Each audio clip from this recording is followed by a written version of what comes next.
Hi friends, good morning. இன்றைக்கி market open ஆகிடுச்சு. நேற்று வந்து மார்க்கெட் ஹாலிடே பக்ரீத்துக்கோசரம், அதால் நேற்று லீவாக இருந்தது. இன்றைக்கி ஓப்பன் ஆகிருக்கு. மார்ஜின்லாம் அப்படி இப்படியும் போயிட்டுருக்கு சைட்வேஸில்.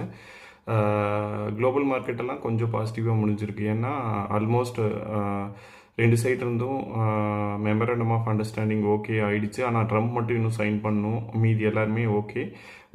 எதுக்குன்னா 2 மந்த்ஸில் ஸ்டேட் ஆஃப் ஹார்மஸ் வந்து படிப்படியாக ஓப்பன் பண்ணணும். இன்னும் ஒரு நெக்ஸ்ட்டு 60 டேஸ், அதாவது செகண்ட் ஃபேஸில் நியூக்ளியர் டீலை பற்றி பேசிக்கலாம் அப்படின்னு பிளான் பண்ணியிருக்காங்க. ஸோ மற்றவங்க சைட்டெல்லாம் பேச்சுவார்த்தை முடிஞ்சது. ட்ரம்ப் சைன் பண்ணாருன்னா மார்க்கெட் வந்து கொஞ்சம் ரேலியாக வாய்ப்பு இருக்குது. ஆனால் மறுபடியும் ட்ரம்ப் வந்து வேறு ஏதோ காரணத்தினால சைன் பண்ணாமல் மறுபடியும் டேக்கோ ட்ரம்ப் மாறினார்னா அப்புறம் மார்க்கெட் மறுபடியும் விழ ஆரம்பிச்சிடும்.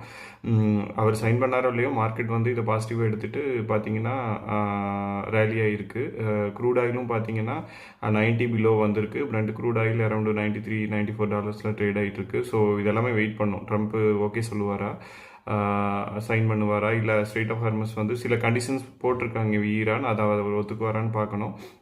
இஸ்ரேல் இன்னும் ஒத்துக்கல. இது மாதிரி டீலுக்கு எல்லாமே எதுக்குமே அவங்க ஒத்துக்கல. பட் ட்ரம்ப் வந்து ஓகே சொன்னாருன்னா டீல் சைன் ஆகும். க்ரூட் ஆயில் வந்து கொஞ்சம் கம்மியானதுனால கோல்டு வந்து லைட்டாக ரைஸ் ஆகிருக்கு. பார்த்தீங்கன்னா இன்றைக்கி ஒரு 0.5% அந்த ரேஞ்சில் ரைஸ் ஆகிருக்கு. பட் எதுவாக இருந்தாலும் நம்ம வெயிட் பண்ணி தான் ஆகணும் ட்ரம்ப் என்ன பண்ண போகிறாருன்னு. ஏன்னா நாளையோட ஹஜ்ஜு பில்கிரிமினேஜ் முடியுது.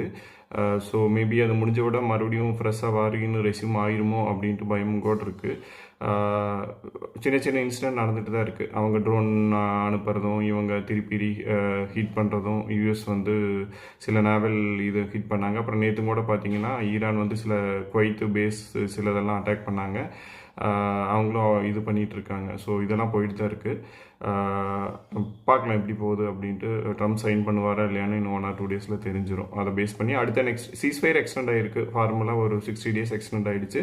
ட்ரம்ப் சைன் பண்ணிட்டாருன்னா நியூக்ளியர் டீல் பற்றி பேசுவாங்க. இதுதான் மேஜர் அப்டேட். பெட்ரோல் விலை நேற்று கொஞ்சம் கம்மியாச்சு. இன்றைக்கி மறுபடியும் ரைஸ் ஆகிருக்கு. பெரிய சேஞ்சஸ் இல்லை. 108, 109 அந்த ரேட்டில் போயிட்டுருக்கு. டீசல் விலை ஒரு $100 பக்கம் வந்துருச்சு ஆல்ரெடி. ஸோ இது கண்டினியூ ஆகும். ஒரு 6 மந்த்னாச்சும் இந்த ரேட்டில் கண்டினியூ ஆகும். ஸ்ட்ரெயிட் ஆஃப் ஹார்மஸ் ஓப்பன் ஆகி எல்லாமே சரியாகிற வரைக்கும் இது இப்படி தான் இருக்கும்.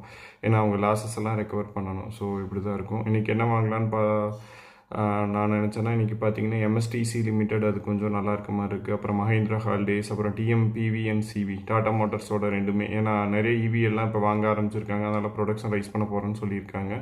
ஸோ அது 2 வாங்கலான் இருக்கேன். கூடவே மஹேந்திரா ஹாலிடேஸ் சில ஸ்டாக்ஸு நான் பார்க்கலான் இருக்கேன். ஸோ இதெல்லாம் தான் அப்டேட்ஸ்.